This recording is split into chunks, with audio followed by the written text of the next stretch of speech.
Salut à toutes et à tous. Alors aujourd'hui, ça a été un jour de TP, donc on va se retrouver pour vous expliquer la position, parce que j'ai vu que vous aimez bien ce genre de vidéo, et c'est pas mal instructif. Vous allez pouvoir voir comment je réfléchis, comment je rentre en position, ce qui fait que je TP, je SL ou je BE.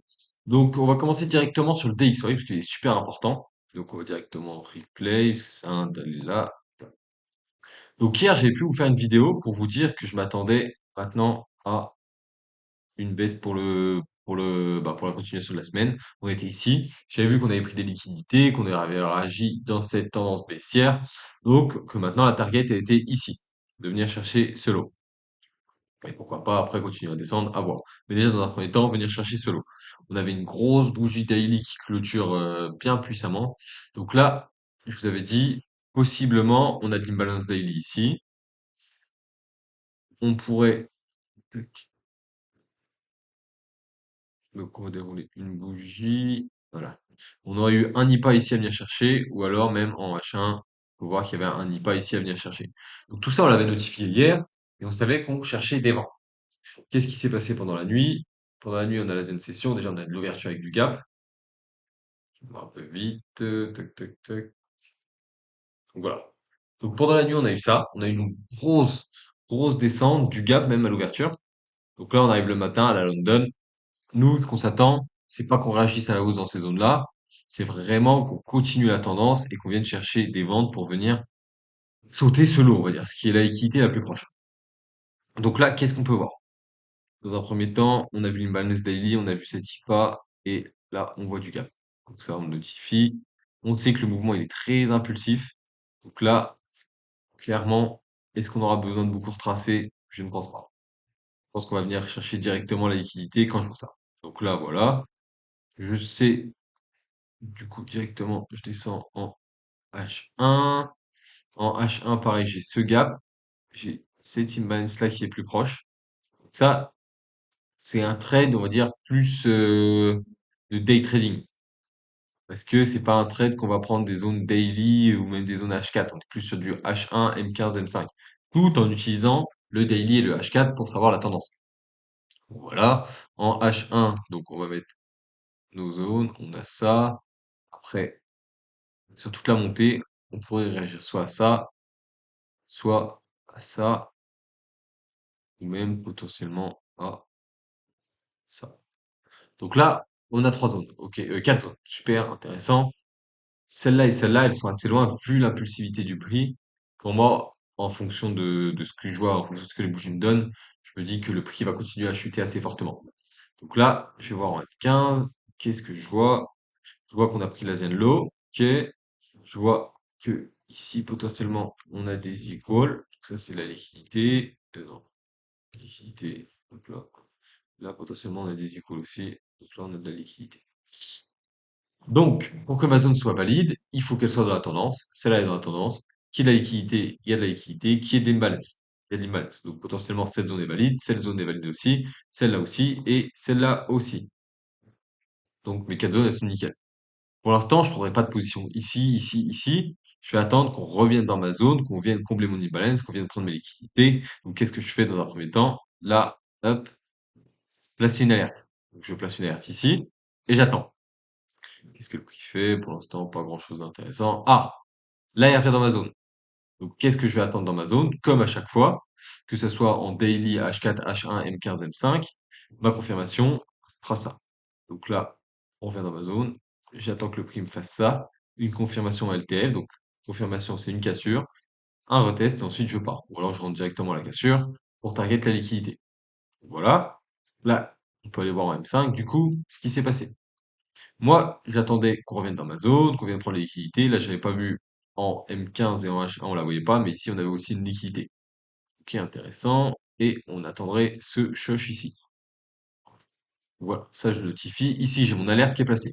Maintenant qu'on est revenu dans ma zone, j'ai mon alerte ici, et j'ai mon alerte au-dessus de la zone. Si on la casse, on veut dire que cette zone était invalidée, et j'attends la prochaine. Donc là, qu'est-ce qui se passe? Tac, tac. Pour l'instant, rien d'intéressant. Voilà. Là, super intéressant. J'ai une cassure franche avec une clôture sous la cassure. Parce que si vraiment j'avais eu qu'une mèche qui passait en dessous ici, ça aurait pas été intéressant. Là, j'ai vraiment le corps de la bougie qui passe en dessous. Donc là, nickel. Donc qu'est-ce que je peux attendre? Ah, est-ce que le prix continue à baisser? Donc là, soit on rentre sur l'IPA directement, soit on peut attendre de combler des imbalances, mais pour être sûr, vaut mieux rentrer sur l'IPA. Et ensuite, tac, on vient chercher une vente. Qu'est-ce qui s'est passé? Tac, tac, tac. Pour l'instant, pas grand-chose. Le prix refait un lot. Donc pour l'instant, si on regarde notre structure M5, on va dire, on est ici, ici, ici. Donc pour l'instant, c'est ça qui est protégé.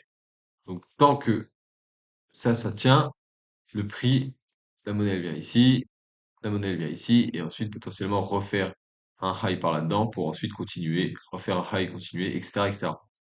Ça, c'est assez basique. Donc là, si on avance, qu'est-ce que le prix fait? Le prix retrace, il revient dans ma zone et tac, il explose à la baisse. Donc là, voilà, super intéressant. Une super position. On voit que ça respecte tout. Donc là, c'est ma vision sur le DXY. Il va falloir retenir que on a cassé à 10h20. Donc maintenant, on va faire l'analyse sur EU directement. Vous allez voir, c'est pas plus compliqué. Des fois, il vaut mieux avoir des XY en plus parce que si j'avais pas eu le DXY, je ne serais peut-être pas rentré en position. Donc, à voir. Je vais vous faire mon explication sur EU. Donc, EU, si je replay, voilà. J'arrive ici le matin, je vois qu'on a vraiment, comme on a dit hier, on est dans le momentum haussier, on est venu retracer l'imbalance daily. Donc l'imbalance daily est super puissant. Donc celui-là, il est vraiment, vraiment puissant. Donc on voit, il a réagi au pic près dessus, il a explosé. Et maintenant, ma target, c'était de venir chercher ça, le plus haut de la semaine dernière, du coup. Même de plus que la semaine dernière, le 12 juin. La semaine dernière, on était, ouais, il y a 2 semaines. Donc c'était le plus haut depuis 2 semaines qui tenait. Donc là, super intéressant. On avait une retracement, on est revenu dans les zones de déséquilibre, on est venu les combler. Pourquoi pas maintenant continuer, surtout avec le contexte. On avait du momentum, qui est super intéressant. Donc là, qu'est-ce que je fais? On peut voir que j'ai tracé mon imbalance daily ici. Hier, je vous avais parlé de deux IPA, je les ai laissés. Donc il y en avait un IPA ici, un IPA ici. Donc ok, c'est super intéressant. Maintenant, j'ai plusieurs zones. J'ai une zone ici, une plus grosse zone, on va dire, ici, donc déjà qui serait super intéressante. Mais je sais que j'ai beaucoup de momentum sur le marché. Donc est-ce que le prix va venir dans ces zones? Pas forcément.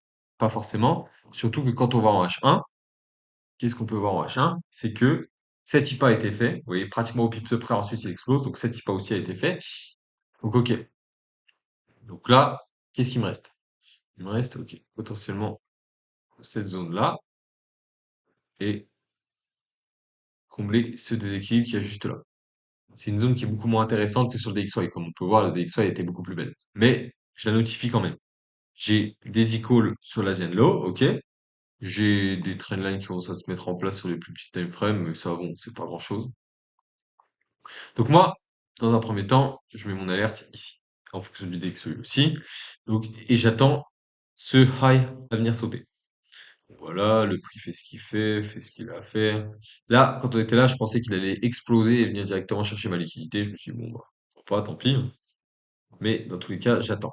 Ici, pour moi, c'est pas une zone pertinente, ça, parce qu'on avait des equals sur l'Asian High, l'Asian Low, il y avait cette IPA-là, et le DXY n'était pas encore revenu dans sa zone, surtout avec le DXY. Donc voilà, là, on vient IPA, ce bloc-là, au pips près.